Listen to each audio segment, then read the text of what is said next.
மேற்கு தொடர்ச்சி மலை வனப்பகுதியில் காட்டுத்தீக்கு காரணமாக இருந்ததாக 2 விவசாயிகள் கைது செய்யப்பட்டுள்ளனர். தேனி மாவட்டம் பெரியகுளம் அருகே மேற்கு தொடர்ச்சி மலைப்பகுதியில் உள்ள முருகமலை வனப்பகுதியில் பாம்பாறு, காப்புக்காடு, தொண்டக்கத்தி உள்ளிட்ட பகுதிகளில் கடந்த 2 நாட்களாக காட்டுத்தீ பற்றி எரிந்து வந்தது. இதனைத் தொடர்ந்து வனத்துறையினர், தீத்தடுப்பு காவலர்கள் மற்றும் மலை கிராம இளைஞர்கள் 2 நாட்களாக போராடி காட்டுத்தீயை அணைத்தனர்.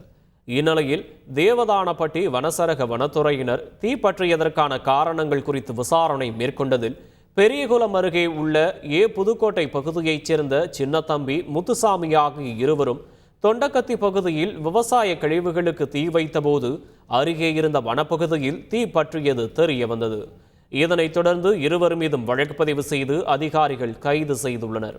மேலும் வனப்பகுதியை ஒட்டியுள்ள விவசாயிகள் விவசாய கழிவுப் பொருட்களை தீ வைக்க முற்படும் பொழுது வனத்துறையினருக்கு உரிய தகவல் கொடுத்து வனத்துறை ஊழியர்கள் முன்னிலையில் தீ வைக்க வேண்டும் என தொடர்ந்து அறிவுறுத்தி வருகின்றனர்.